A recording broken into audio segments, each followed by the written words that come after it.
I'm about to show you a very disturbing excerpt from a video podcast with Danny Jones and a guy named Bob Larson, who pretends to be some world-famous exorcist.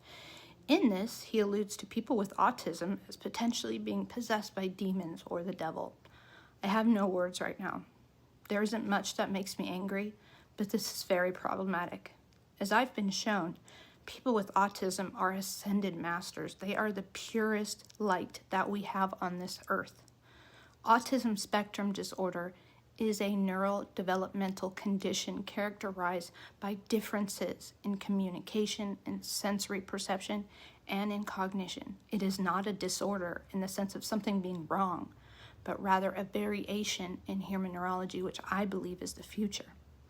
And figures like Bob Larson profit from fear, claiming that demons cause autism allows them to charge and offer exorcisms, which are completely ineffective and can be deeply harmful to the soul.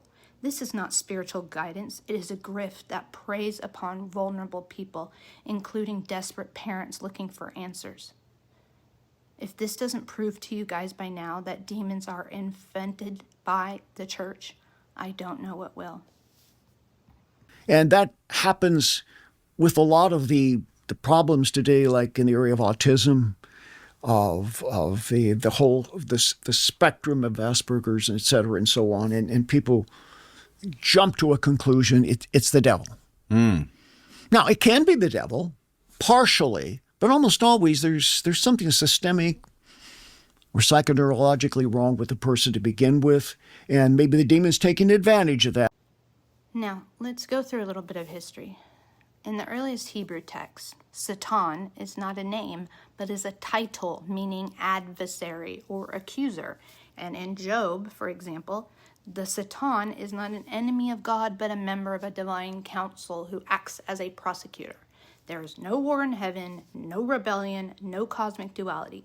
The term daemon in Greek philosophy does not refer to evil spirits, but rather to intermediaries between gods and mortals.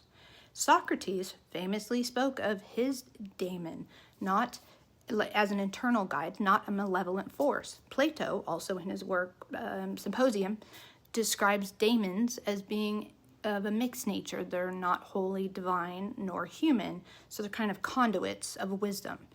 And it was later Christians that transformed these daemons into malevolent spirits, now calling them demons.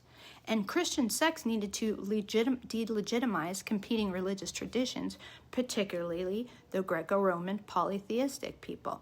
People like Justin Martyr and Augustine reinterpreted daemons as fallen angels to cast pagan gods as deceitful spirits. This was solely to put Christianity as the only true faith above all else. Now, in medieval Europe, the church then used these fear of daemons and demons as the devil to maintain control. And these heretical groups, women who were accused of witchcraft and political opponents, were all demonized, both figuratively and literally. The Inquisition and the witch trials show you exactly how a fabricated demonology served as a mechanism of power, not of truth. So what are demons really? I've told you guys this before, but I'm going to tell you again. From a classical, theological, and esoteric standpoint, what we call demons today are one of three things. They are psychological projections, meaning that's an externalization of a human fear, anxiety, and subconscious darkness. Guilt, fear, shame. They can also be egregores, or thought forms, which I've said before. Look up the term egregore. I won't get into it now, but they're energetic entities that are created by and empowered by collective belief. They're not sentient though. But if millions of people fear this demon and give it attention, it gains a kind of artificial feeling, right? This is what the Slender Man is. Lastly, astral beings are interdimensional entities. Now, if we look at like an esoteric rather than a religious view, there exist subtle beings that are neither angelic nor demonic, but operate just on different frequencies beyond ordinary human perception that sometimes interact with human consciousness in ways that we don't really understand and can be misinterpreted as malevolent, but they're not, okay? Now, the devil as an ultimate force of evil is an invented construct. What remains is the question, why do so many people continue to believe in them? Because fear is a powerful force.